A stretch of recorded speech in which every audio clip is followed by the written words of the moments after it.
লোকটি তার মোবাইলে ক্যামেরা অন করে দিয়ে মোবাইলটিকে তার পায়ের উপর রেখে দেয় এবং কি তার পাটিকে এই মেয়েটির পাশ থেকে ঘুরিয়ে আনে, কিন্তু সেটা কেন তোমরা সামনেই দেখতে পাবে। তারপর লোকটি ফকির সেজে এই মেয়েটির কাছে খাবার চায়। তখন মেয়েটি রেগে গিয়ে তার খাবারটিকে ফেলে দেয় এবং লোকটিকে বলে, আপনি আমার মুখের খাবার কেন খাবেন, আপনাকে আমি বাড়িতে নিয়ে গিয়ে এর থেকে ভালো খাবার খেতে দিব।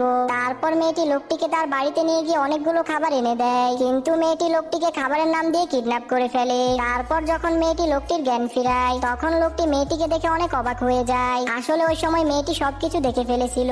তারপর মেয়েটি লোকটির মোবাইল থেকে তার সবগুলো ছবি ডিলিট করে দেয় এবং পুলিশকে কল দিয়ে লোকটির পাশে বসে থাকে, কিন্তু তখনই পুলিশ এসে লোকটিকে কিছু না করে মেয়েটিকে অ্যারেস্ট করে নিয়ে যায়। তো এরপর কি হয় তা দেখার আগে বাবার পকেটে যদি শুধুমাত্র 10 টাকাও থাকে, চাওয়ার সঙ্গে সঙ্গে সেটি আমাদেরকে দিয়ে দেয়। সেই বাবাকে মন থেকে ভালোবাসলে ভিডিওতে একটি লাইক দিয়ে চ্যানেলটিকে সাবস্ক্রাইব করে দাও এবং পারলে বাবার জন্য কমেন্টে ইমোজিটা দিয়ে যাও। তারপর মেয়েটি জেলে বসে ভাবতে থাকে যে পুলিশ তাকে কেন এনেছে। তখন এই লোকটি এসে মেয়েটিকে সবকিছু খুলে বলে। আসলে এই লোকটি এই মেয়েটির বাবা ছিল এবং কি ওই সময় লোকটি মেয়েটির পায়ের নিচে চিহ্নটি দেখতেছিল, কেননা লোকটি ছোটবেলা বিপদে পড়ে মেয়েটিকে আরেকজনের বাসায় রেখে গিয়েছিল।